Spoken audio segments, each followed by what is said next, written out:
Let's go make this precious rag bag super easy, super fast, beginner friendly. But first, always remember to share this so it will save to your profile and you can find it when you're looking for it again later.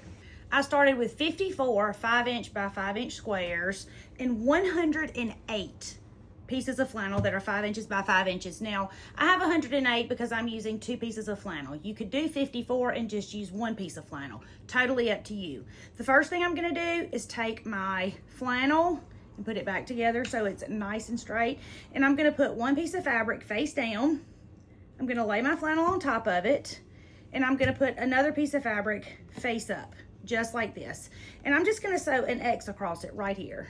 So all we're doing is quilting the 2 pieces together so that when we sew it together and then we clip it and rag it, it will stay together in the middle and not like balloon out. So we're going to sew right through from corner to corner and then corner to corner. Easy, easy. I'm gonna sew right here straight down to the end. Straight stitch, back stitching when I start and when I stop because my grandma said so. There is a full written pattern at hometownquiltcompany.com. I've got one done. Do you see my X right here? Now I'm gonna go and do the rest of my blocks exactly the same way. I'm just putting 1 on the front and 1 on the back of 2 pieces of flannel and sewing them together. Part of this is going to be the inside of my bag and part of it will be the outside. And if you want to, you can lay your pieces out like you want your bag to look and then pick them up and sew them. But y'all know, I don't really take it that seriously. It's going to be pretty no matter how it all goes together because when you choose pretty fabric, you almost can't get it wrong. I'm going to sew the rest of these blocks exactly like I sewed the first one. There are also rag bag kits on the site. It comes with all of the pieces that you need to create this precious rag bag and the pattern. After you've sewn all of your blocks, you're going to sew them into rows of 3 like this. You see how I already have 2 sewn together? So I'm going to sew this one, and this one. I'm going to pick up the first 2 and make sure the pretty side is on the outside. And I'm going to sew down this side right here. Straight stitch, and however wide you need to make your seam. I'm going to sew mine about 1/2 inch, but you can sew it as big as you or small as you want it. I always clip my seams when I'm clipping it to rag it, so I try to make my seam a little bit wider. But you do as wide as you need to. And yes, I'm back stitching when I start and when I stop.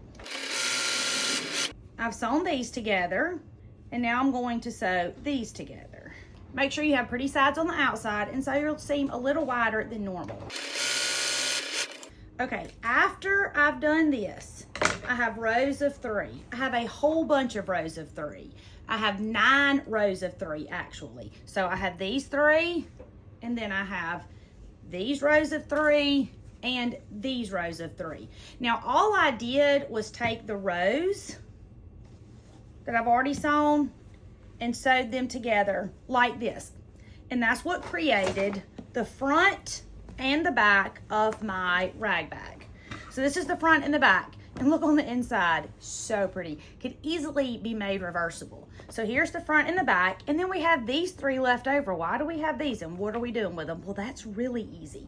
So what we're gonna do is we're gonna sew the bottom of the bag first. So you're just gonna sew another row on, just like you sewed those 3 rows together. Pretty sides on the outside, and remember we want the pretty side to be the side that's got this raw edge on it because we're going to come back and rag that. So you're just gonna sew this one to the bottom. So this is the front or the back, and this is the bottom. We're sewing this to the bottom, and then we'll sew it to the other side.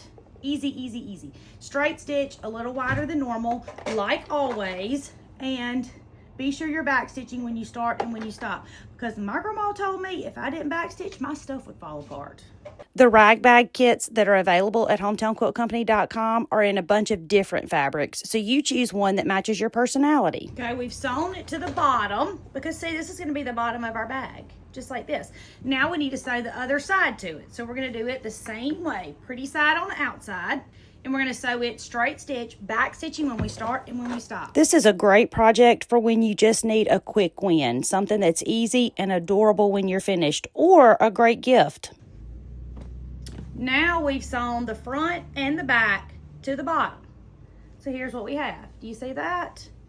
So cute and so easy. Now we have these other 2 sets of 3 5" squares sewn together, and what we're going to do is sew them just like we did that. We're going to, except this is going to be the side. See how that's going to be the side of our bag? So we're going to lay it at one end. It doesn't really matter which end you start with, this end or this end. I'm going to start with this end, and we're going to lay it pretty sides on the outside. And remember, the pretty side is the side that needs to be ragged.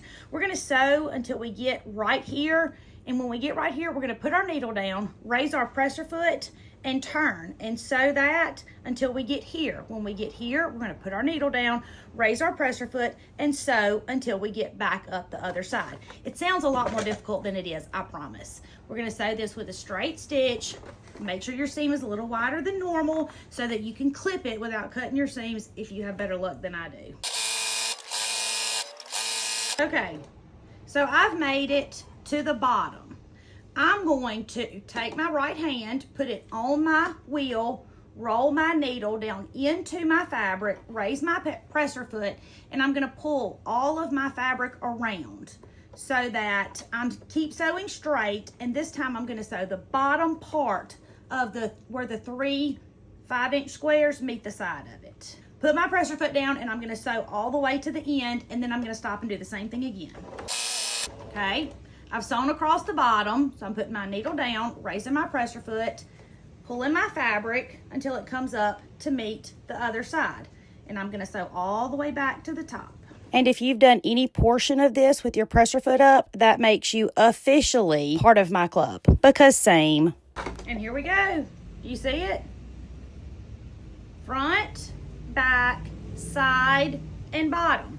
Now, we're just going to sew the other side on just like we did that one right then. And then we're going to put some handles on it, and we're going to have a whole bag. When you do something like sewing with your presser foot up or seam ripping a seam for the 3rd time because you keep sewing it wrong, that means we are the same person. Because all of these years later, you would think that I would have it together. But I still find myself making the same mistakes. And you will too, so don't get discouraged. Okay, so here's our bag. Look how cute that is. Now, all we have to do is add some straps, and you can add your straps any way you want to. I'm going to use some webbing for mine because it's super easy. You don't have to make the straps. I don't love making straps. Some of y'all do, and making straps isn't difficult. I just don't love doing it. This is just cotton webbing. It's available on my Amazon storefront. I'm looking to see what color I want. And as you can see, it comes in a whole bunch of different colors. So you can make it as bright and colorful or as muted as you want it to be. I love this lavender, especially with this sweet fabric. This is Petite Fleur from Macower, UK by Andover. And all we're gonna do is put our straps on here like this. And, you know, if you have a better thought out plan than I do, you could do this before you did your pieces together. But I'm going to do mine afterwards, obviously. So I'm just going to center it on each block, just like this. Can you see that? And I'm going to sew a square at the bottom of each one of these. And that will attach it to our bag. I'm going to do one piece on one side, and then I'm going to do a second piece on the other side. My straps are 30 inches long, but you could make them as long or as short as you want them. So look and see what you like, and that's the length I would make my straps.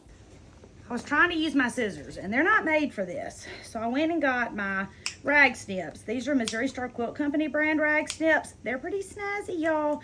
All of my retreat guests won these at Missouri Star on their scavenger hunt, and they used them. But then they also made this rag bag. I think every single person there made it. And they left with their rag bag, which was pretty snazzy. So I'm going to rag mine, and you go rag yours. And I can't wait to see what you've made. Be sure to send the photo of your finished creation to info@hometownquiltcompany.com for Sew and Tell. We all want to see it. My name is Tammy. I'm your favorite sewing teacher, and I would love for you to come sew with me.